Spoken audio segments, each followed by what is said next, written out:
So we're going to discover and explore both versions of Cruis'n World, the arcade and N64 version.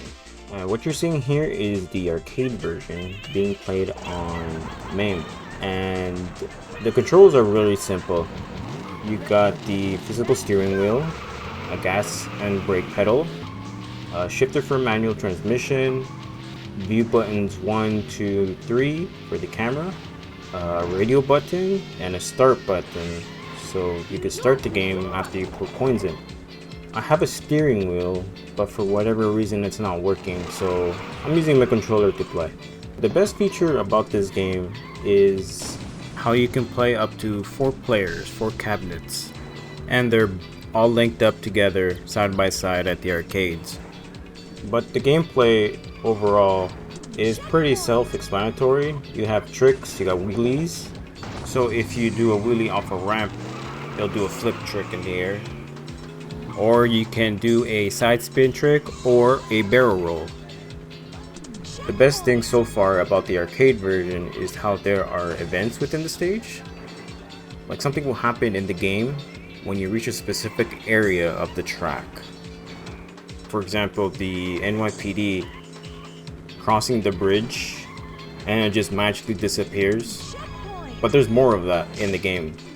So what I'm going to do is I'm going to cut this footage off of New York and I'm going to show you England because there is a unique event that happens when you cross the finish line in first place. I'm not sure if it's only first place, but I finished the race in first place and it did trigger the event, so I do want to share this with you guys in case you guys never actually step into the arcade realm, you know, the MAME realm of games, and there's plenty of them out there.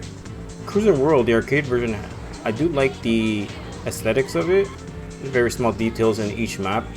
So for those of you who don't know, Cruis'n World is a racing game that you race around the world. So each track is based off a country, and there's a mode called Cruis'n World, and that's where you race on every country.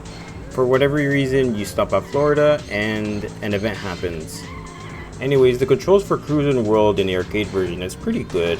You know, like I said, you're supposed to be playing this with the steering wheel, and I'm playing this with the joystick, and it's still enjoyable, you know. I don't see any flaws. Like, there are games out there where you start playing the game and you know that the controls feel bad, but here, nah, everything's pretty good here. So we're about to reach the end of England, and I'm just gonna play this out until you see the trigger event.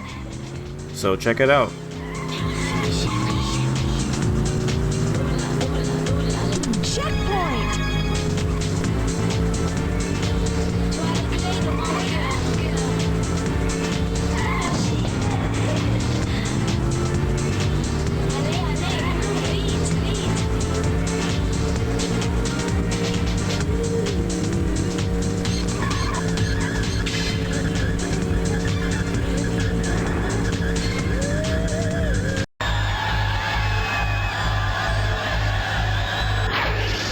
And that's your reward, getting abducted. So now we'll go on to the N64 version of the game.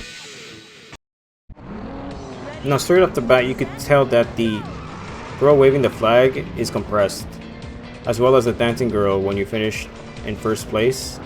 She's also compressed as well. The trick flips are here. Everything from the arcade version is here, but they also added a lot more. So the game is 4 players. You can play 4 players in Cruis'n World. You can play 4 players in Championship mode. There are upgrades such as changing the car's color and 2-tone color, as well as power levels for the vehicle's top speed. But where the game truly shines is the addition of drift feature, and drifting maintains your speed at each corner, as you can see there. This helps you significantly. But comparing to the arcade version, the map details aren't really there. So if you really want those map details, the arcade version is the way to go. But you gotta remember that the arcade version was designed for you to put a quarter or 50 cents or $1, whatever it was, and you race on, but they are offering you a presentation in front of your face while you're racing on. So I'm not knocking down the N64 version, but when it comes down to those details, you might as well play the arcade version. The N64 version is a solid port, I'm not gonna lie to you. I do have a review out there if you want to go take a look at that.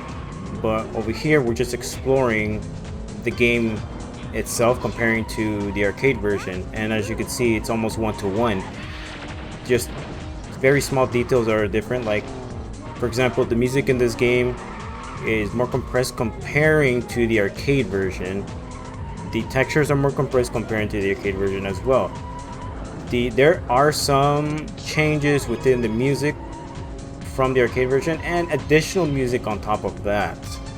So like I said, I'm not knocking it down. The N64 is a great port, and the power levels make it so good that if you have power level 5 or 6, you can finish a race in like 1-2 minutes, not even 2 minutes, just 1 minute, 1 minute 10 seconds. That's how fast these races are at those power levels, those high power levels. And I didn't even mention the Nitro in Championship mode also makes the vehicle top speed even higher, so better be careful of how fast these cars can go. But here I am in Cruis'n World. I don't think Cruis'n World has Nitro. I don't think I've ever seen Nitro in Cruis'n World mode other than the beginning of the race, if you trigger it correctly. Ready, set, go! But yes, that is Cruis'n World for the arcade and N64. I hope you discovered and explored a new game here, and if you're revisiting Cruis'n World and you want to go back to it, I highly suggest you should, because it is a fun game. And I'll see you in the next one.